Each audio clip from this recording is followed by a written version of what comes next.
Welcome to Alpha Clash. Today we're going to be talking about our preview deck set. That's probably what brought you here. Magnate versus Conquest. These are two 30-card decks designed for you to learn the game, demo it, just become an expert in all things Alpha Clash. So we're going to start with a little bit of a tutorial for you today, and then followed by gameplay. You're actually going to watch us play a game with these decks, and we'll talk you through it. So you'll be an expert in no time. So here you're going to see a game board, and so this is a two-player play map, and you're going to see different zones here. So right there in the center is the portal zone that is going to be represented by a token during the gameplay. It is either open or close. And then you're going to see your contender zones. Each player places their contender in this zone, and we'll talk about contenders here shortly. Clash zone, that is where you are going to play your clash cards. These are units, they attack, they obstruct. It's where a lot of the damage happens in the game with these cards. Below that, you're each going to see your accessory zone. You'll see that accessory tag in the bottom of your cards. That is going to be weapons, traps, contender weapons, relics, those sorts of things. All a variety of accessories go into the accessory zone. Below that, each player is going to have a resource zone. That is where once per turn, you're going to be able to take any card from your hand and place it upside down in your resource zone. It is going to engage and count as the color of the card that it is, and we'll talk about that. Then you are going to see the Clash Ground zone. Each player has one of those. This is the location. This is where the battle is taking place. This is where the fight happens. There can only be one in play. So if I have one in play and my opponent plays one, mine goes away. We can only be in one place at a time. Below that, each player places their deck. Self-explanatory one. These are all the cards left in my deck that I'm going to be drawing from. And then each of us have our Oblivion. That's where any card that has been defeated, discarded, sent to Oblivion, died, etc. That's where those cards are going to go. And then each of us will have a standby area, and that is as cards enter play, they technically go to standby because this is a response window based game where I play a card, my opponent has an opportunity to respond to it with a counter play or some other effect. If they don't, it automatically comes into play after that. They don't have a continued opportunity to engage with that card as it's coming into play. All right, and then after the zones, we're going to talk about the phases of the game. And so Ridge will explain some of that. So to start your turn, you have what's called an expansion phase. At the start of your turn, you ready all of your cards, you draw one card from your deck, and then you may put a resource into your resource zone. Once you get past that, you're in your primary phase. During your primary phase, you can play cards from your hand, you can activate abilities, and you can also choose to switch from your primary phase to what's called the clash phase. Once you do that, you'll choose your contender or an available clash card that's ready to attack and assign a target. Once you assign the target, priority will pass to the opposing player where they can have a response. In that response window, they can use counter attacks, which are traps, quick actions, maybe some abilities. And then once they get past that, they can use blockers. And so they can obstruct with one or more available clash cards, which would be ready on their side. And they would turn those sideways and engage them to obstruct. Once you get past that, it passes to the attacker's clash buff step. That's where the attacker may play up to one clash buff during that time frame, and then priority passes back one last time to the defender where they can play a clash buff, and then you'll resolve damage. Yeah, so after you finish your one attack, so in Alpha Clash, things attack one at a time. That's something unique about Alpha Clash, not all at once. And everything can attack the turn it comes into play unless it has a special keyword, which you might see in my deck as we play the game. And so you're going to put those down. It might be your primary phase. I'm playing cards, and I can really flex my turn where, okay, now I want to clash. I'm going to attack with one thing. We go through the steps of the clash. Now all damage resolves. I'm back in my primary phase. I can go back to playing more cards, or I can attack with something else all the way until I eventually pass turn to the other player. And so that's what the game board look like. That's what the phases look like. You're going to get to see all of these things in action here as we dive into a gameplay, and we're going to commentate over our own game and just kind of talk you through what are we thinking, what's happening, what are we trying to do. So here we go. And so I'm going to be playing Magnate Awakened. He is a 30 health contender. You'll see the health of our contenders denoted in the top right. There are varying health totals in Alpha Clash. Here today, we're both starting with 30. Your contenders are going to have 2 abilities. One that starts when you're at full health, a second that unlocks at a certain health threshold later in the game. Another wrinkle in Alpha Clash, you actually get stronger as you get weaker. When do I want to take my opponent below that second health threshold? They have an attack and a defense. We're both 1-0 today. That means any damage that gets through to our contender is going to reduce our health by that amount. Our contenders each have an affiliation in the bottom right, and Ridge will be playing Conquest, and I am on Magnate. So we'll go ahead and get started here shortly. Ridge, what is your deck trying to do, just briefly? So Conquest likes to do what's called trigger victory. So when his clash cards defeat opposing clash cards and that clash card lives, then I get to get the trigger victory. And what's cool about my contender is that I can engage him and draw a card when that happens. My clash cards also have trigger victory conditions. So there's a lot of fighting and combat that I want to do. Yeah, Conquest wants the portal open, and he wants to get trigger victories. He wants to defeat other clash cards in battle. Magnate gives a buff to all of other Alpha affiliation cards on defense. He's going to get out some small units, control the portal, send some stuff back to Ridge's hand, get out some actions, and try to build up to those 4, 5, and 6 resource costed cards in his deck where he can really put somebody away late. So we'll go ahead and get rolling into the game. All right, so we get rolling into the game here. Each of us are going to shuffle up our deck. Beginning of the game procedures, now we're going to draw 8 cards, and this is a sculpted mulligan. So you're going to look at your hand, decide which cards you want to keep, put any number back, shuffle your deck, and draw back up to 8 cards. So what are you looking for here at the beginning? I typically want to have some 1, 2, and 3 costed clash cards with Conquest. I want some early plays. I want to put the pressure on. I also want my weapon called Convergence, which is going to put the pressure on Magnate in this matchup. Yeah, and so I'm usually just looking at my resource curve. Like Rich said, I want those 1, 2, 3, maybe 4 cost cards. Do I have any really big 5, 6s or clash buffs that I see that I want to hold on to? In this matchup, I start off, I don't find any of my big clash cards right away. And so I put a few back, I keep my small stuff, and I'm hoping I'm going to draw them. But what I actually do is draw a second and third copy of Times Square. And then I draw also a second copy of another card. I've got lots of multiples here in the beginning, and I don't have any of my top end stuff, which is okay as long as I draw into it somewhere here in the next several turns. So I go first here. I don't draw a card, and I can't attack as the first player. After that, the rest of the game, everything is the same. I place a resource and pass. I do have a 1-cost clash card in my hand, a Magnate card that has a Enter ability, but it can activate the portal, and so I didn't want to play it, and Ridge does exactly what I hope he's going to do. He plays a card and activates the portal. Now, it made sense that I saved my 1-cost card. So in that turn, my goal was put a 1-cost out, I engage him, activate the portal, knowing that I want it open throughout the game, and then do a quick ping of damage. Pretty much just trying to set up early pressure and keep that tempo. Yeah, and so here I'm going to go ahead and play that. It has a trigger enter. Talk about trigger enters. How does that work? So trigger abilities. Yeah, so trigger enter in particular means that when it actually comes into play, so when he went to play it, it goes to standby. It's not in play yet. I didn't have a response, and so it enters play. Once it does enter play, the game state pauses and you resolve that effect. Yep, so trigger means X thing after it happens. It triggers when that next thing happens. So trigger enter, trigger portal, all sorts of things in the game. You're going to see counter something, trigger something, and we'll talk about those. So early game here, Ridge is going to build up some cards. There's that convergence.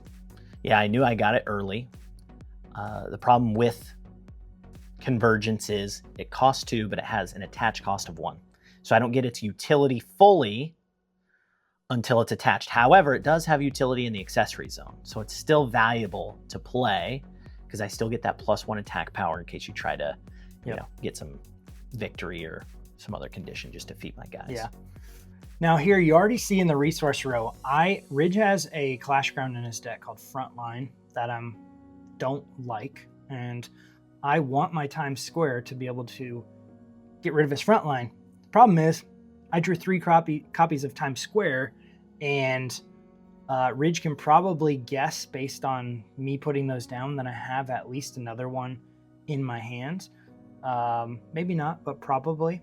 But I needed to save these other cards, and you'll see there, I've already seen 3 copies of Times Square and 3 copies of my Magnate. And so I'm not seeing a lot of variety in my deck right now, which is why I'm using them as resources, because I need to save some of these other cards to help me later. But I'm keeping that portal closed right now. Yep, and I have the ability to engage and open it, but then that means I'm just down one guy to either block or attack with. Yep, and so I'm chipping away here, and there you're going to see the first Clash buff. So I attacked. Ridge did not declare any obstructors. He didn't play any counterattacks. It went to me. I played my Clash buff. Shattering Blow.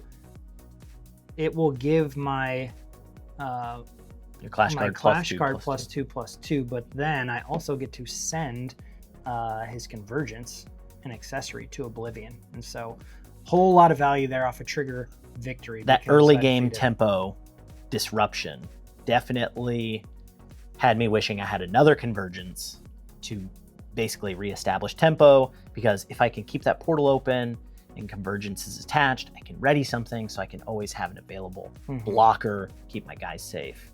Yep. But now I'm going to put into play a 3 cost that has a trigger victory. Typically it gets to ready something else. I don't have anything else to ready.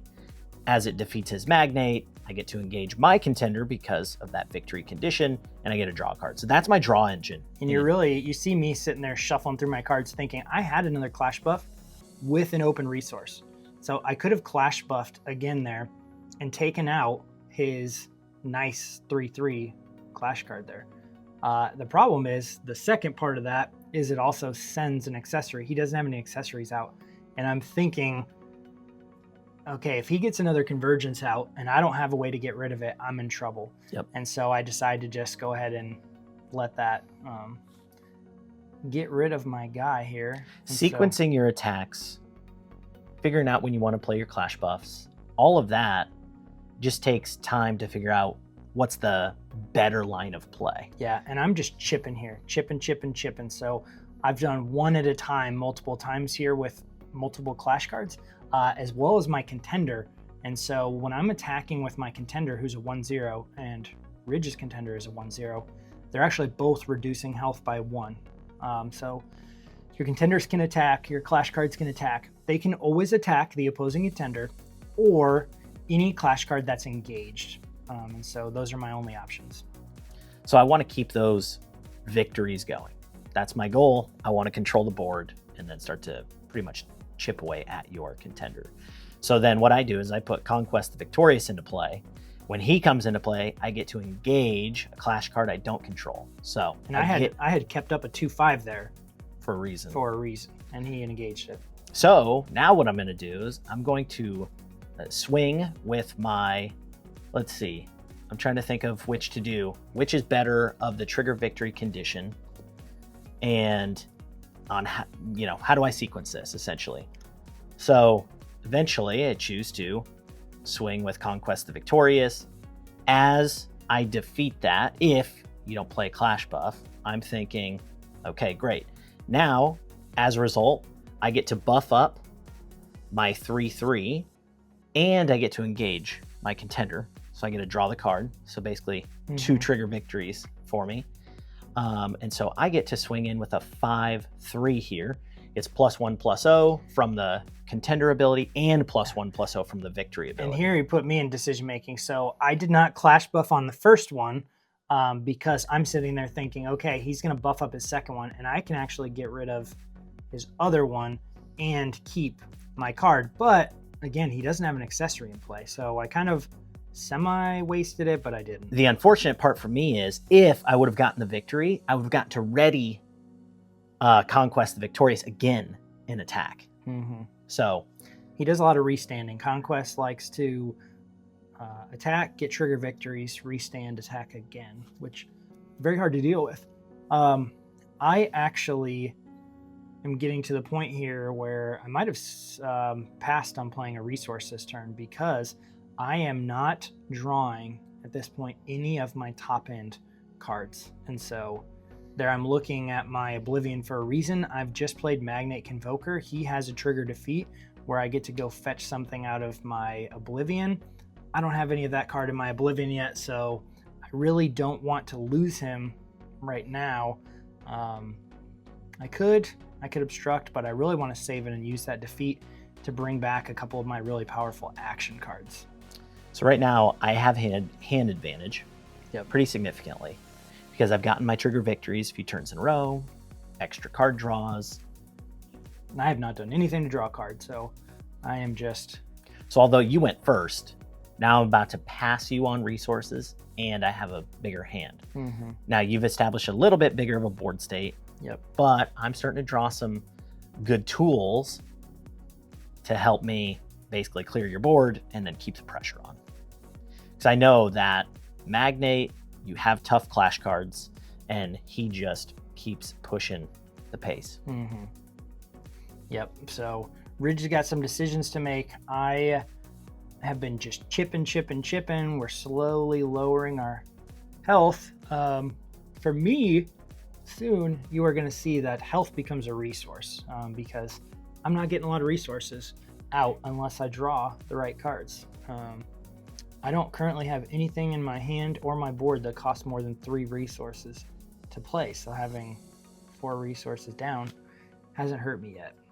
And it's tough to choose which resource to put down sometimes. I had too many good options in my hand, so I really didn't want to do that. Now, I put this action into play because he's got more clash cards than me, and then I get to buff up my guy. And I know that if I can get a victory condition, then I can essentially draw a card. And if another card was in play, I could give a buff. But I want to see how you respond first. I had a decision to make here because, yes, I let my 2/5 get defeated and go to Oblivion. He was going to get a trigger defeat no matter what. I'm sitting here thinking, if I obstruct with my 1/1, he's going to get his trigger. Then he could put something else out and go ahead and attack into my other thing anyway. So I might lose them both anyway, but I want the option of getting that trigger defeat off of my Magnate Convoker still. Because the card that I want back out of my Oblivion is in my hand. And so the perfect thing happens here. He actually opens the portal with Frontline. No. I open the portal with my Conquest. I then put Frontline in. I get to ready a clash card. So now I get to counterattack. Yep. So now here comes This Is My World, and this engine actually hits where I get to pay 2 because the portal's open, which he just did. I get to return up to 2 Harbingers to his hand. Now the card that I want back from my Oblivion with my trigger defeat is in my Oblivion. So if he gets defeated, meaning his health is reduced to 0, I could put This Is My World back on top of my deck. Interesting part though, I need clash cards. So if I put that back in my deck, I'm not going to draw anything else. I know that's what I'm going to get here. I go ahead, I skip resource, and I go ahead and put in a 4/4 Magnate. So he doesn't do anything else. He's a 4/5 with my contenders ability. So I go ahead and attack for 4, go ahead and attack for 1, and then I'm going to leave up, probably, I leave it up, my other Magnate. I only have 1 card in hand, and I've already skipped a resource. So I'm running out of steam a little bit just because of what I've been drawing. And I've been drawing bigger clash cards. Yeah. So I know at least my next 2, maybe 3 turns, I can keep the pressure up with a new clash card, even if you can remove them. Yep. So let's see what Ridge does here, because he's getting ahead on hand advantage and resource advantage, even though I've been chipping him down. Okay, so he gets to engage one of my clash cards, right, off of your trigger enter. So he goes ahead and engages him. Yeah, again, just trying to figure out what's the best line of play. I still have 2 resources left. You know, I do have I think I had at least one Clash buff in hand, but again, just trying to find the right window of opportunity to play that Clash buff and really optimize it. And I felt, hey, I want to get a victory right now. So let's just push here. I'll buff up the other guy. Even though and even though I have a defeat, it still made sense to get that because you're going to get your trigger victory. This is my world goes back on top of my deck. So now you got rid of my guy. You know what I'm going to draw. You know, unless I have a big Clash card in my hand, you know I'm not going to put out another Clash card. So even though I got to put that back on top of my deck, probably still a good move. So now this guy has a cool ability that once per turn, if the portal's open, I can ready him during my primary phase. So I get a swing for 2 and then swing for another 2. The reason why he's 2 is the +1 from the contender and the +1 from that trigger victory. And then what I just did there is I forgot to do my trigger victory off the 1, and so we took my draw. It was a friendly game. Yeah, not super competitive. All right, so there he's got another one of those guys that has an engage. Engage means once per turn during your primary phase, you can engage it and do the thing. And I just left him up just so I had a cheap blocker. So I drew the card I knew I was going to draw. Now I have a 3rd time square in my hand. I could get rid of Frontline, which is what I'm thinking about doing here. And I remember doing some math in my head here. And I'm like, actually, I don't want to do that. I want to save up all 4 resources because I could send 4 Harbinger Clash cards back to his hand if they're all engaged on his turn. Disrupts my tempo. So it totally screws up his whole tempo. I know I'm going to eat damage because I need those first 2 or 3 to get through and actually do some damage so they're engaged. And I know some of them are going to attack potentially multiple times. So I might take 3 attacks worth of damage to get it through. And I just keep chipping with my contender. I want to get him low enough. What I'm thinking when I'm doing that, just keep chip, is I want to get him to the point where I can play my 6-drop Magnate. And if it's the only one on the field, it's an 8/8 with flight. And then if I have, let's say, a Clash Ground in my contender, he's a 9/9 with flight. If I use a Clash buff, he's an 11/11 with flight. Yep. I really only need to get Ridge down to those double digits or single digits to be able to end the game with 1 attack. And so for me, I just keep bringing him down a little bit at a time. And I know he's low on cards. And so I'm just thinking, should I push damage? What are the odds that he gets the card that he needs? He sees my resources up and he knows I have that in my hand. So he could just sit and do nothing, which doesn't really help. Yep. Or he can do as much damage as possible and know that I'm probably going to send his stuff back to his hand. So I got in the damage. I'm going to put out my big guy. I'm anticipating this is my world. Yep. But I need to do something. It doesn't do me any good to just sit back. He needs to make me use my resources and make me use my card here at some point.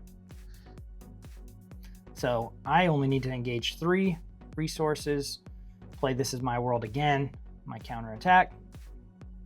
Because the portal's open, I can send 3 of them back to his hand. And then I get to activate the portal as well. The reason I didn't activate the portal the first time is because he had played Frontline, which says the portal can't be activated again the rest of the turn.